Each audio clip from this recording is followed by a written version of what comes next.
Muito bem-vindos ao nosso canal de infectologia. Eu sou Renato Cassol, médico infectologista. Falar um pouco mais para vocês hoje sobre o grupo herpes, né? 8 tipos de herpes, mas vou focar no herpes simples tipo 2, que é considerado não um derivado do herpes 1, mas sim uma zoonose que há alguns milhões de anos atrás infectou o ser humano, tá certo? Ele é considerado uma doença sexualmente transmissível, tá?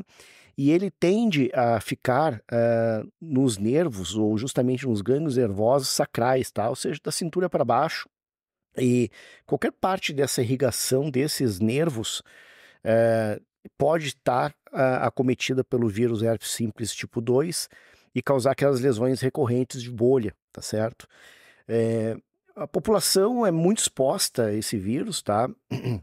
Talvez seja a doença sexualmente ou infecção sexualmente transmissível mais comum no mundo, e ele é um vírus que muitas vezes incomoda muito, tá, porque nós não temos ainda a capacidade de retirar o vírus do corpo humano, ou seja, não tem a cura esterilizante do vírus.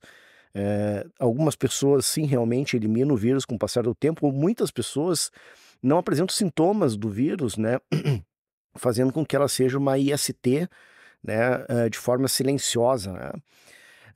O que acontece é que tem ali um subgrupo de pacientes que realmente têm esse vírus de forma recorrente, né, o que muitas vezes incomoda bastante. A gente costuma, botar um ponto de corte aí de 3 ou mais episódios por ano, já sendo passíveis de tratamento, de mais longo prazo, né, um tratamento supressivo de longo prazo, para que se evitar que tenha tanta recorrência assim e diminua tanto a qualidade de vida, do paciente, né. Ele é um vírus ali, o tipo 2, que ele tem alguns gatilhos para fazer com que ele se apresente de forma mais recorrente, como trauma local. Isso inclui, depilação com gilete, né, onde existe, lesões na pele, né, e mesmo que essas lesões sejam pequenas ou até microscópicas ou até não identificáveis por quem está se depilando, é só o fato de causar essas microlesões na pele ali já pode, ter uma recorrência aí do herpes, né, simples tipo 2 na região genital. A recorrência é mais comum, em mulheres, tá, 2 para 1, mas você tem de tudo, né, e tem muitos homens também com herpes recorrente, né. Eh, muitas vezes ele não se apresenta na região genital, mas sim na região do períneo ou até mesmo nos glúteos, né, na região posterior, eh, o que não faz nenhuma diferença mesmo ele estando ali no glúteo, na região posterior. Ele não é um herpes zoster, tá. Ele não é um herpes zoster, que é o herpes tipo 3, ele é o herpes tipo 2 recorrente, mesmo estando ali, é considerado sim uma doença, sexualmente transmissível e passível, de tratamento, sem problema nenhum, né. Ele é um vírus que não causa câncer, né, tem alguns herpes sim que causam câncer, por exemplo, o herpes tipo 8, né. Eh, ele é um vírus relativamente grande, de DNA bastante estável, mas que, pode, ficar resistente a alguns antivirais, tá. Nós temos 3 antivirais aqui no Brasil, né, nós temos o Valaciclovir, o Fanciclovir e o Aciclovir, né. Lembrando que o Valaciclovir é uma prodroga do Aciclovir, ou seja, se ficar resistente ao Aciclovir, já ficou resistente ao Valaciclovir, e o contrário também é verdade, né.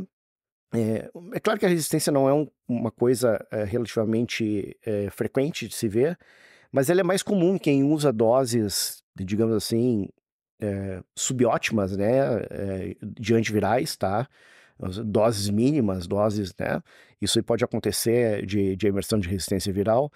E também é verdade que pacientes imunossupressos, né, principalmente o paciente HIV positivo ou mesmo até o paciente com AIDS, esse sim, existe a possibilidade de uma imersão de resistência viral bem mais prevalente, né, nessas situações, assim como, lesões ou uma doença muito mais agressiva, como esofagite por herpes, colite por herpes, enfim, o herpes disseminado, né. E então infecções mais agressivas que requerem tratamentos mais agressivos, né.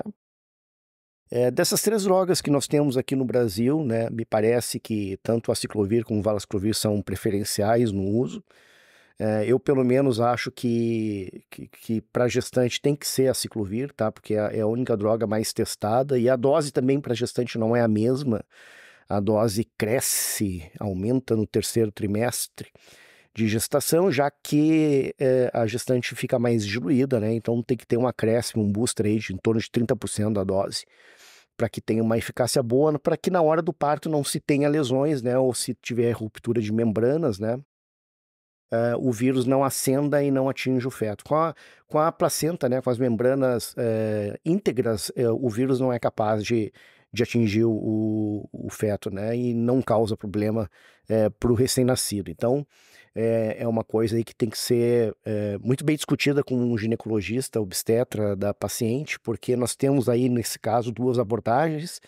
Uma abordagem mais tradicional, que é a utilização de um antiviral, e aí sim pode ser usado outros antivirais a partir da 36ª semana, ou uma abordagem de tratamento supressivo, possivelmente desde o início da gestação, desde que o feto já seja viável, para caso aconteça uma ruptura de membranas, né, estoure a placenta, digamos assim, o feto, o recém-nascido, a criança esteja devidamente protegida contra o vírus do herpes tipo 1 ou tipo 2, e aí eu falo tipo 1 também, porque sim, existem lesões genitais recorrentes, ou na topografia dessas genitais recorrentes, sim, também é acometimento pelo herpes simples tipo 1. Ele não é o lugar preferido dele. O lugar preferido dele é o nervo trigêmeo, mas não é proibido ter lesões recorrentes também pelo herpes tipo 1 em região genital, ou mesmo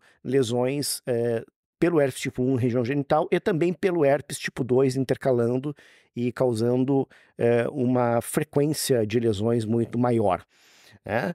Para saber se é o herpes tipo 1, tipo 2, aqui no Brasil nós temos que fazer a biologia molecular, tá? Faz um swab local com PCR para herpes simples tipo 1, PCR para herpes simples tipo 2.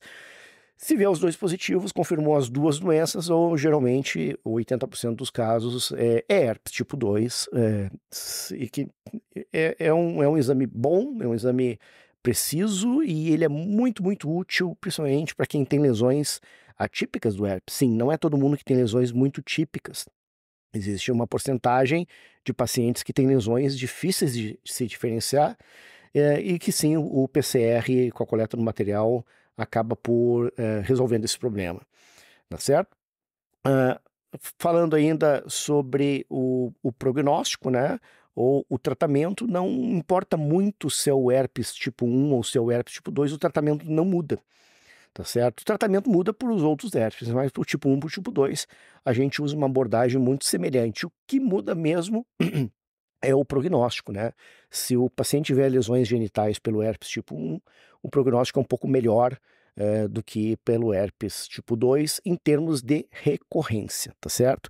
Em termos de gravidade da doença, realmente o herpes tipo 2 ele pode causar uma meningite asséptica de Mollaret, que é um evento raríssimo, mas de baixa gravidade, mas que talvez a gente tenha que fazer alguma coisa em relação a isso, como talvez um tratamento supressivo mais longo, ou talvez mesmo um tratamento supressivo para o resto da vida. É controverso o tema, e meningite asséptica de Mollaret é muito rara. Eu vi um caso em mais de 20 anos de atendimento, mas quem atende muito acaba vendo outros casos, e a gente tem que estar preparado para manejar isso daí também, tá certo, pessoal?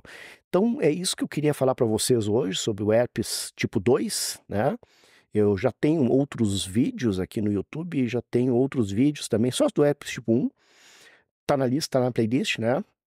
E se vocês ficaram com alguma dúvida, vocês perguntem, se for uma dúvida comum, eu faço um novo vídeo respondendo item por item, tá bom, pessoal? Eu sou Renato Cassol, sou médico infectologista. Não se esqueçam de se inscrever no canal e de dar a curtida aí, que isso nos ajuda muito a crescer, tá bom? Um grande abraço e até o próximo vídeo.